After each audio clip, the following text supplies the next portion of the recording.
I'm Elliot Chodoff, and welcome to Conflict Uncovered, your go-to podcast for in-depth analysis on the complex and dynamic conflicts shaping the Middle East, Israel, and the world. Join us as we delve into the latest developments, historical contexts, and the geopolitical forces at play. We bring you the insights you need to understand the issues that matter most. Stay informed, stay engaged, and uncover the truths behind the headlines.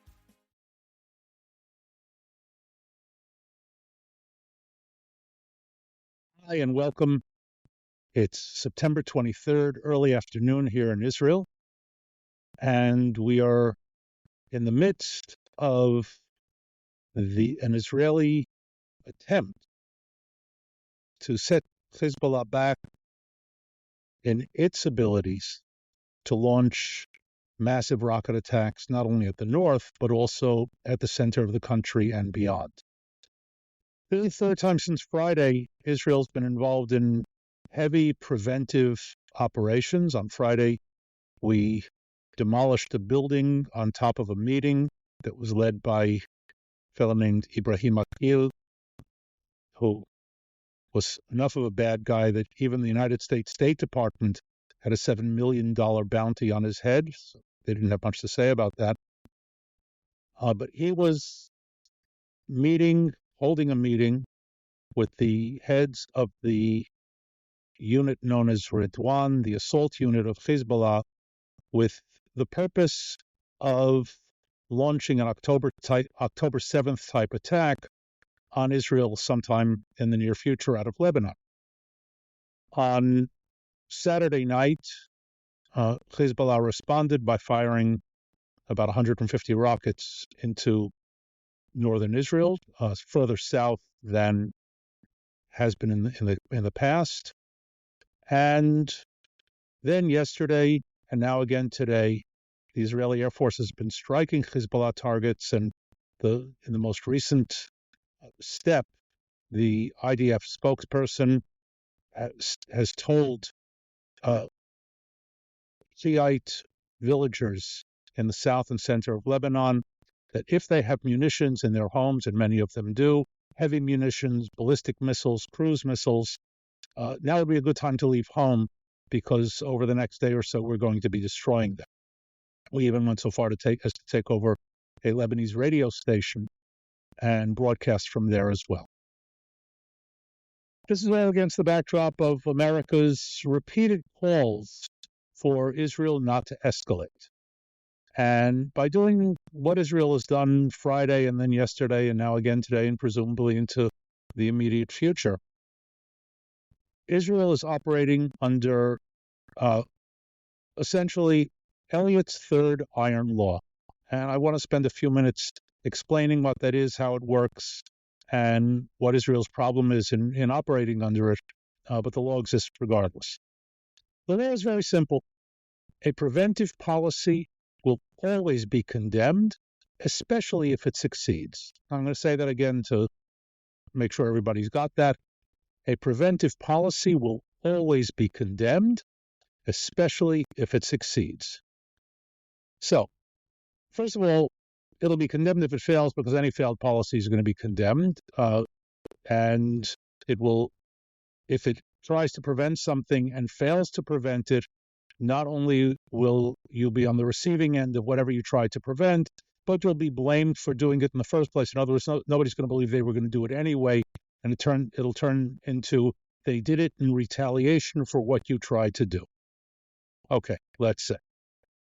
What's more interesting, in my opinion, is that a preventive policy that succeeds will also be condemned. Usually successful policies, in general, are not condemned. You may not like the policy, and you may condemn the direction that it's going, but not the policy itself per se. If it succeeds, you can say, you know what, I don't like it, but it succeeded. In this case, we have something very interesting, because if you do something to prevent something from happening, and you succeed in preventing it from happening, you'll be condemned for what you did because nothing happened. And here we're facing exactly that situation.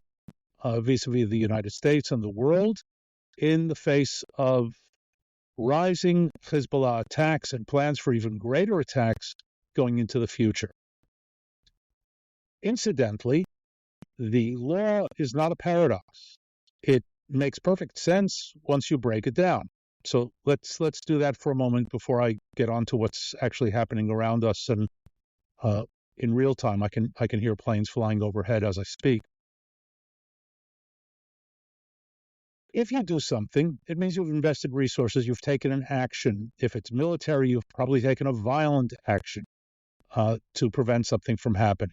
You've done something, possibly something critical. In our case, destroying a building and killing a whole bunch of people. Granted, most of them high-ranking Hezbollah leaders, leaders of the Redwan assault force, the number 2 in Hezbollah, who was number 3 until we took out his boss, Fuad Shukr, about a month ago. That in the Dahya, in Beirut, in an area that America has warned us it's not a good idea to hit because that's escalation. So, in a nutshell and in a vacuum, what Israel did was escalation. The bombing that has been going on against Hezbollah targets yesterday, last night, this morning, have prevented either rocket attacks or greater rocket attacks from happening. But the result of what's being seen is buildings being blown up, villages being hit, some people being killed, albeit Hezbollah people, but nonetheless, although apparently some Syrians were killed this morning as well in Lebanon. They weren't there on vacation. But all you have, and here I'm not just talking about media bias, simple fact, all you have are Israeli attacks and Israeli attacks and Israeli attacks. Now we get to the next part of the problem. You can't prove the negative. So we can't prove that we prevented an attack by taking out the leadership of Redwan. We can't prove that we prevented the rockets from being launched imminently because they weren't launched. We destroyed them. We can't prove that the ballistic missiles that we're in the process of launching strikes against this afternoon, according to the prediction put out by the IDF spokesperson, that those ballistic missiles were going to be used for anything. Maybe they were just there, to take up a room in people's houses. The cruise missile we destroyed in a house in Lebanon. And it happened to be pointed south at Israel, but there's no proof that it was going to be used at any point. As a matter of fact, reminiscent of the good old days before the what's called now the Second Lebanon War in 2006, back in 2003 and 2004, the poo-pooers were saying, well, so they have an arsenal of tens of thousands of rockets. They're just collecting them. They're just going to rust in their warehouses. So, hint. When your enemy masses huge amounts of weapons, rockets, ballistic missiles, cruise missiles, drones, and the like, it's not because they want to collect them to rust in their warehouses. But you can't prove that. All you have are the facts. The preventive action was taken. Once again, if it was military, most likely violent action. Most likely something was destroyed. Most likely some people were hurt. And as a result, nothing happened if you were successful. And therefore, the iron law. Have a policy to prevent something, succeed, and be condemned because nothing happened. And that brings us to where we are. Over the past week, last week, we inflicted some very heavy and humiliating losses on Hezbollah. The details are still coming out. But beyond that setback, and it was a serious setback, and talked about it in our last podcast, also humiliation. And I talked a bit about that as well. The humiliation continues to roll. Hezbollah has not been able to get up off the mat after that strike. And here I'll add an additional element to it. The more humiliated and the more frustrated, the more urgent it is for them to do something, the more likely they're going to make a mistake and give us an opportunity to strike and take it out. And I think we've seen some of that in the past few days as well. We're pushing hard now in two directions, one of which I agree with, one of which I'm much more doubtful about. The one that I agree with is that we're pushing Hezbollah to the point where it really needs to do something to get up on the scoreboard. And if they make a serious attempt, it will give us the global pretext, because we already have the justification, to go in after them on a much larger scale than we have. And we've already started doing that, but we still haven't sort of crossed the line, taken that step up, although perhaps the plans are already in the works. The other possibility, and this is being floated today by the foreign minister of Lebanon, foreign minister of Egypt, it's something the Americans have been trying to do for months, and that is the implementation of UN Security Council Resolution 1701. Their attitude is better late than never. 1701 was passed in 2006 in the aftermath of the Second Lebanon War, and it was meant to bring peace in our time. It was going to secure the border between Israel and Lebanon, although it's not really a border, it's a UN-designated line, because you can't have a border between countries where one doesn't recognize the other's existence, and Lebanon does not recognize Israel's existence. But it was going to secure the line. It was going to make life on both sides of the border peaceful and secure, and it included, among other things, Hezbollah not being permitted to have any weapons south of the Litani River, moving its forces north of the Litani River, an increased Lebanese military presence in the south, and a beefed-up presence of UNIFIL, the United Nations interim forces in Lebanon. That interim started in 1978, and we're still in that interim. And that was going to bring peace, tranquility, and security to South Lebanon and northern Israel. There was only one problem with it. Hezbollah ignored it. So they built up massive forces in the south. They moved their assault force, Redwan, into the south. They dug tunnels under the Israeli border into Israeli territory. They've built an entire tunnel network. They've brought in their rockets, their missiles, their drones, etc. The Lebanese army never deployed in any serious sense, and when they did, they simply ignored Hezbollah because who wants to get into a fight with them? UNIFIL, the United Nations forces, when they weren't supporting Hezbollah, were simply ignoring them as well. And we on our side sat back and watched it all happen and said, it's not a problem, they're deterred. Kind of like with Hamas up until October 7th. Remember how well that. So we're going to try it again.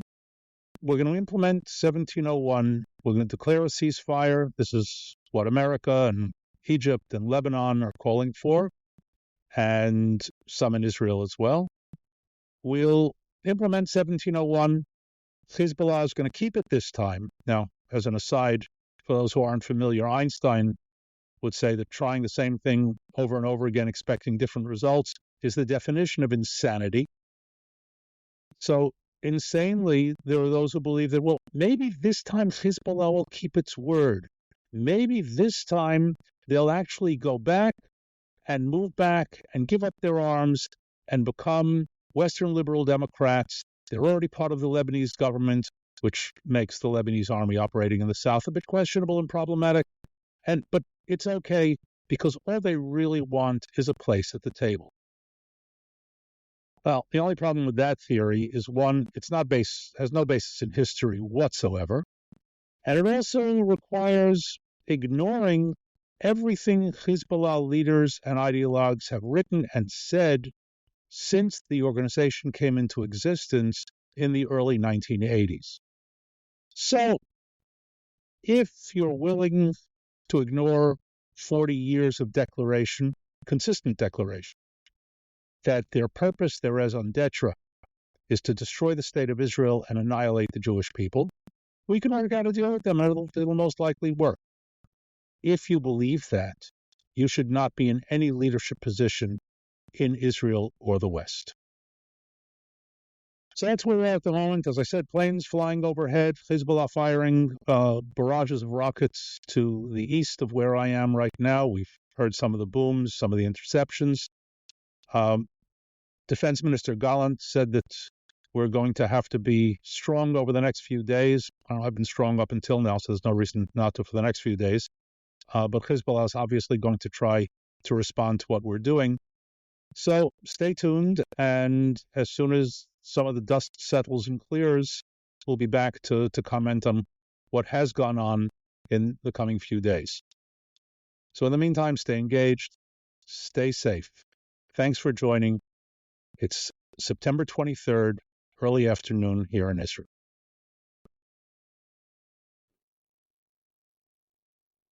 Thank you for listening to Conflict Uncovered. As always, it's been another rough day in the Middle East. We hope you found this episode insightful and engaging. If you enjoyed this episode, please subscribe, share and recommend with your friends, and review our podcast on your favorite platform. For more in-depth analysis and exclusive content, join our community and follow us on social media. Stay tuned for our next episode as we continue to explore the critical issues shaping the Middle East and the world. Until next time, stay informed and stay safe.